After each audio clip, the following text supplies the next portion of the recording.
I call this meeting of the Board of Zoning and Building Appeals to order. Will we all please rise for the Pledge of Allegiance? I Pledge allegiance to the flag of the United States of America and to the republic for which it stands, one nation, under God, indivisible, with liberty and justice for all. Will the clerk please call roll? Members of the board, Kane. Present. Grotman. Here. Weaver. Here. Toth. Here. Masterson. Here. Members of the administration, council liaison Winkle. Here. Assistant Law Director Morgan. Here. Planning and Development Director Lieber. Okay. Does anybody have any comments, questions, or concerns on the approval of the minutes? Hearing none, I make a motion to accept as submitted. Second. Will the clerk please call roll? Kane. Yes. Grotman. Yes. Weaver. Yes. Toth. Yes. Masterson. Yes. Motion carries unanimously. Okay, Planning Commission report? Thank you, Madam Chair. The North Ridgeville Planning Commission took action on 3 items at their regularly scheduled meeting on December 9th, 2025. The first item was PPZ 2025-0392 Ridgefield Subdivision, PPN 07-00-001-00-473, applicant Keith Filipikowski, Pulte Homes of Ohio Corp., 387 Medina Road, Suite 1700, Medina, Ohio, 44256. Owner Bob Schmidt Homes Incorporated, 9095 Gatestone Road, North Ridgeville, Ohio, 44039. Proposal consists of an amendment to the preliminary plan. PC action, approve for recommendation to City Council with the following conditions. 1. Bagley Road at Gatestone Road will be improved with the westbound left turn lane as to be warranted in the traffic impact study. 2. The Commission grants a waiver for minimum road radius for Longbrook Drive.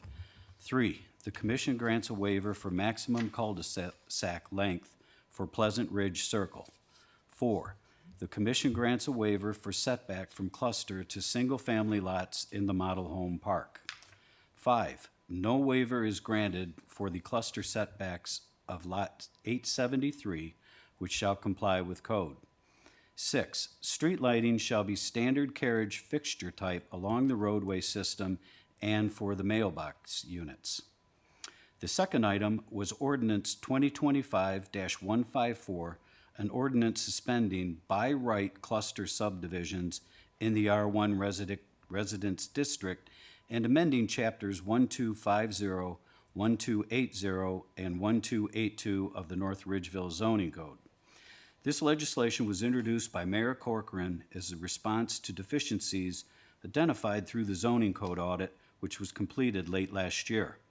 The general premise of cluster zoning is to allow smaller lot sizes than in traditional R1 zones in exchange for greater open space preservation, thus creating functional and interesting open spaces in the development.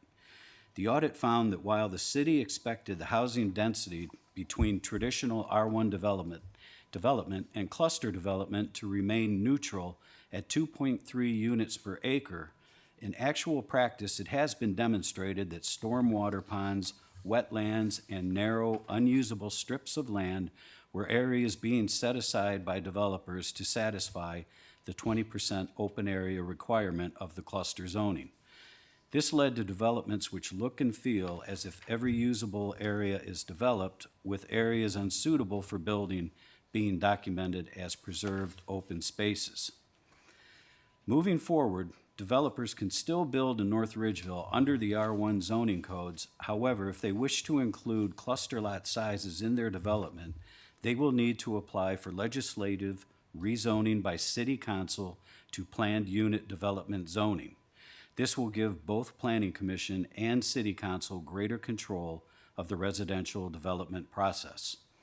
It is important to note this will not affect previously approved preliminary plats within the city, only new residential development submissions applying for approval. PC action. The legislation was approved for recommendation to City Council, and I'm happy to report the legislation was adopted by Council at their 12/15/2025 meeting. The third item, Ordinance 2025-157, an ordinance amending Chapter 1226, Design Standards of the North Ridgeville Subdivision Regulations. This piece of legislation introduced by Mayor Corcoran will strengthen the best practices currently used by the Engineering Department in subdivision review and establish these practices as requirements in the city of North Ridgeville. This will give developers clearer expectations upfront, help streamline the review process, and reduce the need for plan revisions. Overall, the changes create a more predictable and consistent development process. PC action. The legislation was approved for recommendation to City Council with the city engineer's proposed amendments to 1226.02. Council adopted 12/15/2025. In addition to these three items, Director Lieber advised the Commission on an administrative approval for a certificate of zoning compliance for a tobacco retailer to Wild Bill's Tobacco of North Ridgeville, LLC, 32327 Cook Road, Unit 2, and an administrative approval for a certificate of zoning compliance for retail collectibles to Random Apocalypse Comics and Collectibles, 32660 Center Ridge Road. Finally, the city released its first North Ridgeville Ready Master Plan Annual Report. This report details the steps taken to date to implement the North Ridgeville Master Plan, which was adopted by Council in 2024. In categories such as land use, economy, housing, amenities, mobility, physical infrastructure, and leadership, the report identifies implementation actions and future action steps necessary to achieve the vision of the master plan. A surprising amount of progress has been made to date. Congratulations to all involved, and I encourage all residents to view this informational report found at the city's website, northridgeville.org. The next Planning Commission meeting is scheduled for January 13th, 2026 at 7 p.m. in Council Chambers. This concludes my report. Thank you very much. Are there any other reports or correspondence? Thank you, Madam Chair. I just wanted to put on the board's radar that, we are trying to plan ahead a little bit for training for boards and commissions for next year. It would be our intent to offer a board training in either January or February. You might recall the first training we did was in-person training, and then the second training we did was a Zoom with the same gentleman from McBride-Dale Clarion, and I thought that worked out pretty well. I think it's important for new members coming on the board, but then also as an annual refresher procedure and having an expert we can throw our questions at. So I guess I was curious as to if the board wanted to try and schedule it on a regular meeting night in advance of a meeting, or maybe an alternate night. Would you be open to an alternate night, not with a regular meeting to compete with other agenda items? But I just kind of wanted to put that out there, and we can kind of look for dates once we get the direction from the board of when you would prefer we look for scheduling opportunities. I'd prefer to have it like on a night that isn't a meeting night. That is not a meeting night. Yeah. Okay. That's fine. And you'd be okay with anybody- coming in for an extra? Madam Chair, I prefer a non-meeting night. Okay. That way if And a it goes, non-hockey night too. Okay.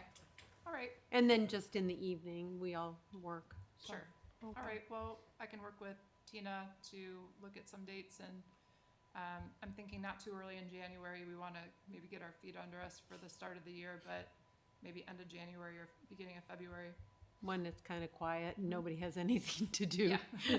That'd Maybe be a beginning great of thing. February, right after the Super Bowl. What do you got Yeah. going on after that?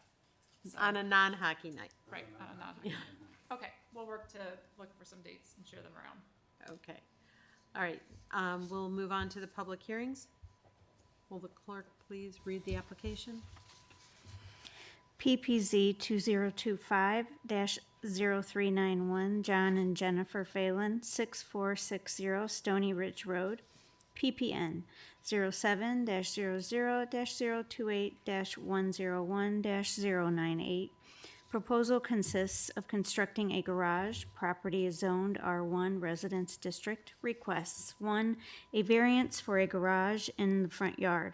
Code allows garages in the rear yard only, section 1294.03C. And second, a 4-foot variance for height of a garage. Height of proposed garage is 19 feet, code allows 15 feet, section 1294.03D1. Okay. Would the applicant and anybody who wants to speak please go to the podium so that I can swear you in? My And- wife does not want to speak. Okay. Can you please tell us your name and your address? Hi, I'm John Phelan, 6460 Stony Ridge Road here in North Ridgeville. Okay. Do you swear or affirm that the statements you're about to make before the Zoning and Building Board of Appeals for the City of North Ridgeville are true as you shall answer unto God or under the penalties of the law of perjury? I do. Okay, thank you. All right. Ms. Lieber, would you like to read? Yes, thank you. The applicant's proposing to construct a 32-foot by 64-foot pole building on their about 4-acre property on Stony Ridge Road. The intent of the structure is to store recreational vehicles. Therefore, the building is classified in our zoning code as a garage. So note, our code defines outbuilding as a storage building for purposes other than for the parking of motor vehicles such as cars, trucks, or similar vehicles. So when we apply our zoning code, we consider this garage, not outbuilding. There's minor variances, really the applicability to the request before you relates to height, because there's a more stringent requirement for garage height than there is for outbuilding height. The house is set back over 400 feet from the right-of-way, and it's positioned about midway to the rear of the lot. Much of the rear yard, about an acre, is taken up by a pond. There's an existing detached garage that sits between the house and the street. In a little record search, we found that the garage was permitted by the city in 2001 to the previous owner, but we did not see any evidence of a variance granted for the placement in the front yard. So it's possible that was just an oversight, that the permit was issued without this consideration of front yard. The proposed building would be situated between the house and the existing garage on the same side of the driveway as the garage, approximately 360 feet or so from the street line. Although it's located between the dwelling and the street, therefore it's technically the front yard by definition, the building would be set back considerably from the road. It would certainly be in the backyard if the house were at the minimum required setback of 50 feet. Additionally, the proposed garage height is 19 feet, which is 4 feet greater than the allowable 15 feet. So there are 2 variance requests for this applicant. Thank you. I do have a question, Ms. Lieber. There's a typo on the summary request listing the property on Bender Road. Yes, so that was the narrative, but like the notice was correct, the cover sheet was correct. I just wanted to address that. Yes. Okay. And I believe Ms. Weber had corrected it online, so as soon as we caught that, it was corrected. Okay. And before you, we did get an email from Laura Shannon, but as our law director has stated, somebody just submitting an email, how do we address something like that? Could you clarify that for the board? Well, it's been distributed to the board, is that correct? So Correct. you're aware of what the issue is, and so you can consider that. I thought because they chose not to, is there, I don't think correct me if I'm wrong, Tina, I don't think we have a rule indicating they have to show up. Maybe we don't have a rule that addresses this at all, but we haven't indicated that we will not accept. oh, no, I know that we will accept it, but, But are you talking about reading it into the record? well, no, I'm just talking to take it into consideration because nobody can, question Can them. verify who did it. Did anybody check that? Like, did they follow up on it? And do we call them and ask them just to be sure if there's any question?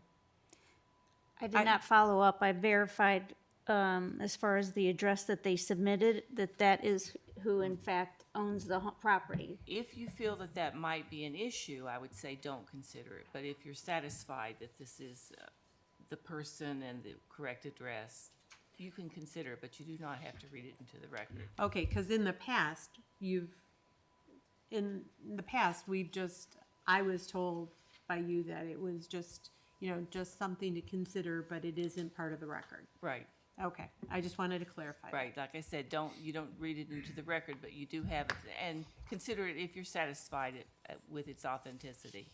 And in the future, if you want us to do a more stringent check on that, we can do that for you. Okay, thank you. That's something good going forward. Okay. Anybody have any questions about what okay. You want to go ahead with your application, sir? Sure. So my wife and I have lived here in North Ridgeville for the last 21 years. We lived in Meadow Lakes for a long time, and honestly, we drove by the house we live in now for 15 years and said, man, if that house ever goes for sale, we should buy that. It went up for sale one day, and we bought it literally the next day. And we've lived there for the last 6 years. And I love it because I like the country, and she loves it because she wants neighbors. And it's a good balance of that. So we've got almost 4 acres of land. We've always camped. My wife doesn't like to fly. That's just been our thing since our kids were little. And, as we get older, we want to camp as our kids are getting older, and they can be out of the house or at least not need us all the time. And so we've got a really nice motor home that we bought a couple years ago. It sits outside today on a concrete pad next to my garage, my detached garage. I really would like to build a pole barn to be able to put it inside. It's a nice motor home. Honestly, it costs as much as my house almost.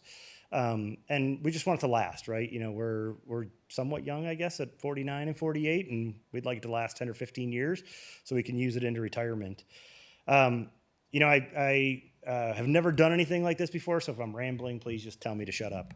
I came and talked to the building department. They told me about this process, right? I've done as much research as I can. I want to build a 32 by 64-foot building. And I know that's because I can only have a maximum truss width of 36 feet in order to, not have a bunch of headaches with engineered drawings.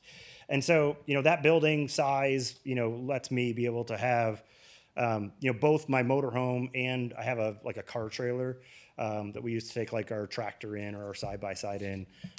Lets me have both of those inside in the garage.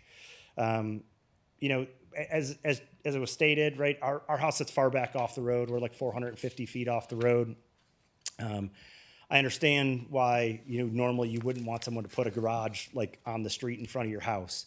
And that would make total sense to me. In our case, this garage would be far back off the road, tucked off on what I would say, as you're looking at our house from the street on the left-hand side of the driveway. I like that because it won't kind of ruin the visual appeal of our house from the road. At the same time, though, it's not, far into our backyard. There's a couple other, benefits for us. One, we've already got a long driveway that'll need to be replaced here at some point in the near future. We'd be able to have a short concrete drive to get into the garage, enabling us to be able to get in and out and just be able to use the motorhome a little bit easier. Where it sits is not over where all my utilities come in, which for me is a plus. Water and gas, electric is above ground there, but water and gas, come kind of across my driveway and directly to the house, so not under where the building is, which again is a bonus. Could I put it in my backyard? I guess simply put, the answer is yes. It creates a little bit of heartache for me in a couple different ways. One,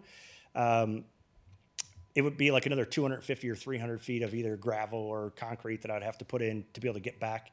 And frankly, trying to back a 45-foot long motorhome up another 250 or 300 feet every time, it's something I'd prefer not to have to do. Probably the bigger concern, though, that I have is what's under the ground in my backyard. So as was mentioned, we've got a big backyard. 1 acre of it is a pond. I don't know, maybe a half an acre or so is actually grassed. If you look at the picture, the pond probably starts just a tiny bit off where the picture is at. In my backyard, we have septic on Stony Ridge. So I have a septic system that at this point is 26 years old. And, I don't know anything about septic other than what I have now. They'll last 25 to 50 years, and then I'll have to put it somewhere else. I don't have a lot of other places to put it in my backyard other than closer to the house. I worry that where I would have to put the building in my backyard would be really close to where that septic system sits today. The second thing is we have geothermal. And I don't know where geothermal heating and cooling pipes are at exactly because apparently that's not required by permit. And the people who installed it really didn't have a good idea. I did talk to two of my neighbors, one of which owned the land before the people who built my house. And he told me roughly where they're at, which is roughly at my fence line in my backyard. And so if I put the building back there, either the building or the road or the driveway to it would potentially be on top of my geothermal heating and cooling lines that are underground back there. And so, that ultimately, drove the request to put it where we want to put it. I think there is one variance that I want to mention, and I was lucky enough to get some help making copies. When I put in my letter of request, I didn't know the exact height of the building. And so I put somewhere between 20 and 21 foot. I know when my wife got the letter and when you read the letter, it said 19 feet. Seeing that, I knew that was wrong. And so I ended up calling the builder. They called the truss company and got some diagrams of the truss, which I got copies, thank you, to share. The total height of the building would be 22 feet, 1 inch tall, roughly, obviously, and so it's 16-foot wall. Like I can't make it any smaller.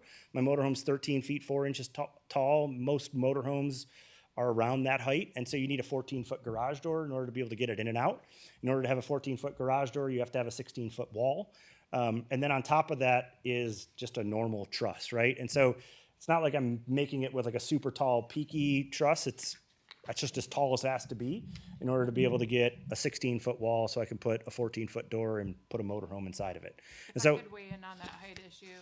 Height is measured not at the top of the peak of the roof, but at the midpoint. Oh, So where okay. the roof begins and ends, it's the midpoint when it's a peaked roof. If it's a flat roof, it's the top.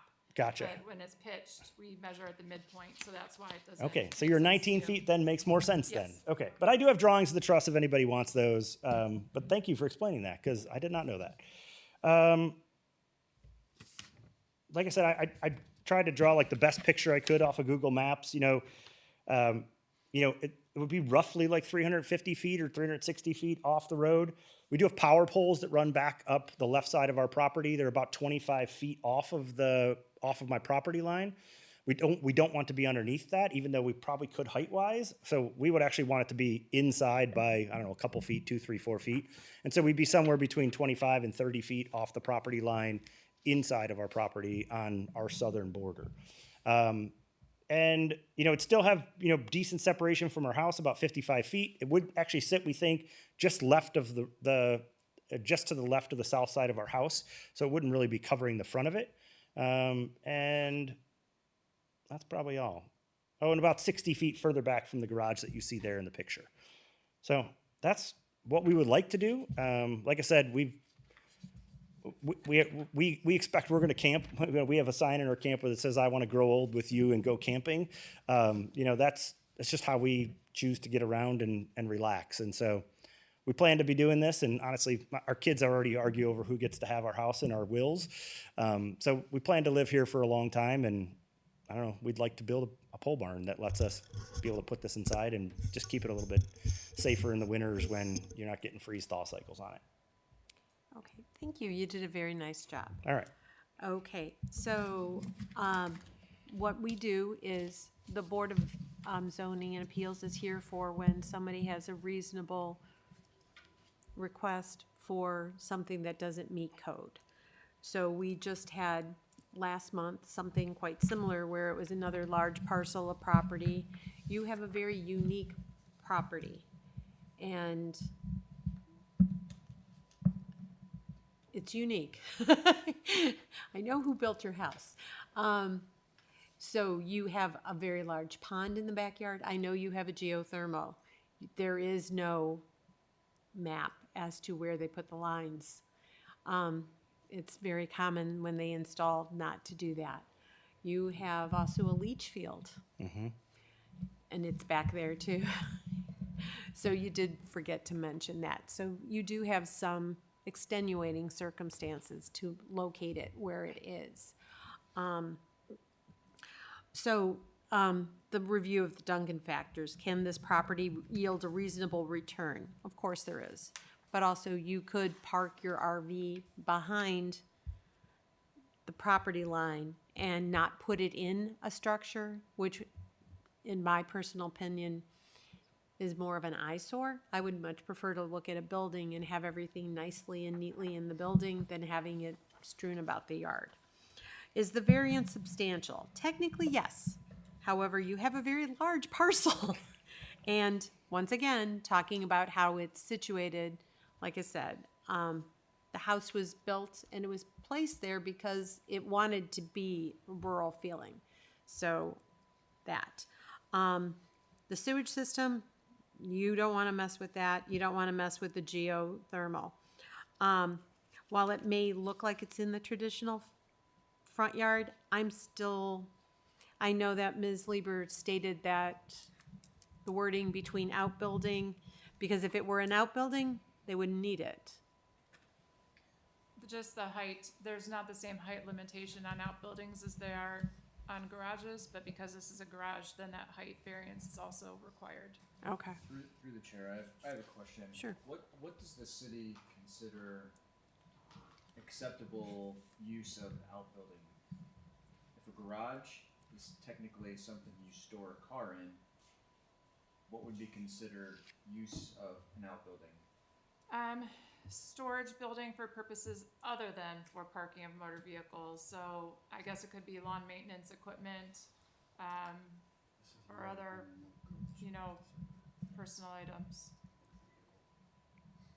It really just hinges on the vehicle storage, it Okay, seems, 'cause for our definitions. Alright, it seems pretty vague as far as what you would be using a outbuilding for. Would an outbuilding be used for? Okay, so lawn equipment's fine, A lot of lawnmowers, yes, a lot of lawnmowers, Rakes. tractors, yep, but something you can't drive on the street. right. In my neighborhood, they drive lawnmowers on the streets. Yeah, right.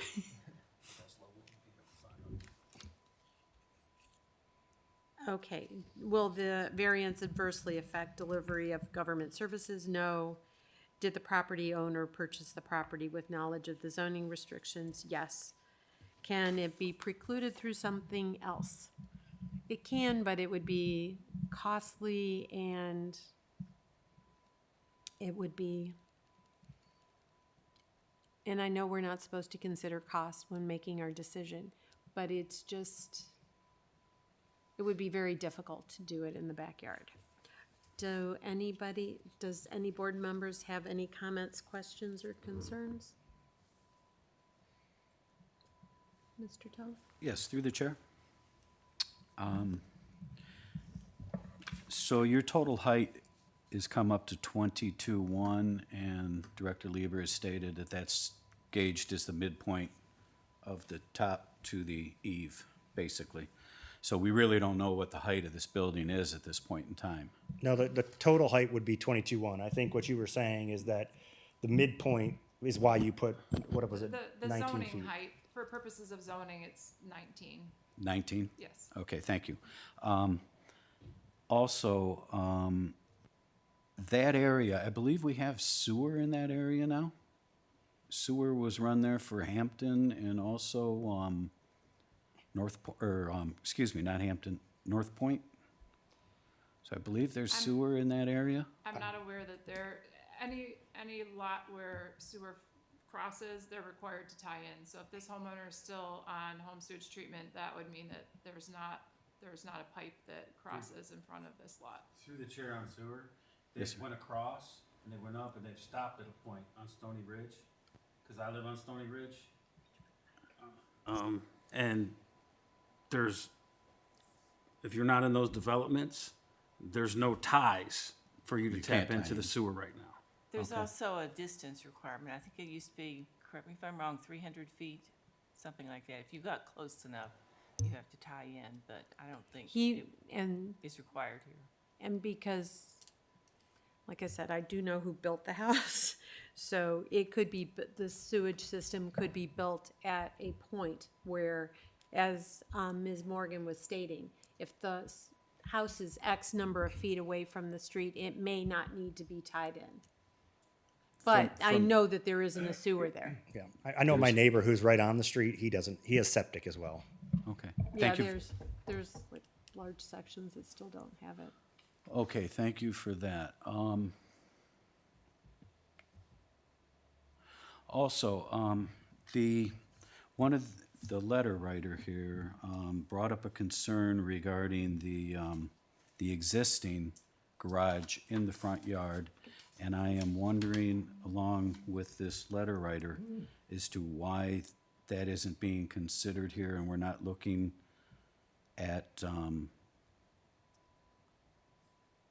we're actually pretending that building isn't there at all. Through the chair, I believe on his size of the lot, it goes into account of lot coverage for an additional garage. Is that correct, Ms. Lieber? Yeah, so I think there might be two questions being asked here. One is because of the size of the lot, it goes to the 10% lot coverage, and then there's no limitation on the number of structures as well. But also, yes, I mean, there is that garage that exists in the front that was permitted. So again, it goes towards lot coverage, so we're not exceeding 10%, that's fine. It did not get a variance back when it was constructed in 2001, so it's non-conforming, but that's not a matter before the board in this case. So if we approve this variance, we'd have one building in the front that was conforming and one building that is non-conforming, correct? I guess that would be an interpretation of if a garage in the front yard is permitted, then is that limited to just this structure or any garages in the front yard? I'm not following the question there. So there's the existing detached garage, Is that the halfway down? Yep. Is that what I'm looking at? Yep. and then behind it would be the new garage. And so the homeowner is seeking the variance for the new garage, but the existing garage was constructed without variance. So the question, I guess, would be, would the granting of the variance for a second structure bless the existing structure? No. It goes with the structure. But the variances he's looking for only have to do with, it looks like, placing it in the front yard, not size, and then the height issue. So those are the two things that you have to look at. Can I ask a question? So the front garage was permitted and was inspected. Isn't that kind of our fault as the city that we didn't notice it needed a variance? I'm not trying to throw us under the bus, but don't we have some? In speaking with the building official, he acknowledged that that should have been caught, but also that there had been differing interpretations of front yard, where the required front setback is 50 feet. And so that structure is well beyond 50 feet back. Yes. So at the time, they're kind of under the idea that if it's beyond that front building line, then it would be okay. But more recently, we've had discussions that the front yard is actually everything from the front of the main structure out to the right of way. Wherever the structure is set, everything in front of it is front yard. You wouldn't have a backyard in front of the house, you know? Correct. So we've kind of evolved to that collective interpretation, but again, this was in 2001. So I think at the time, they just thought, hey, it's not closer than 50 feet. It's good. Okay, thank you for the clarification. It's not that I don't want to throw anybody under the bus, but I also don't want to make these homeowners have to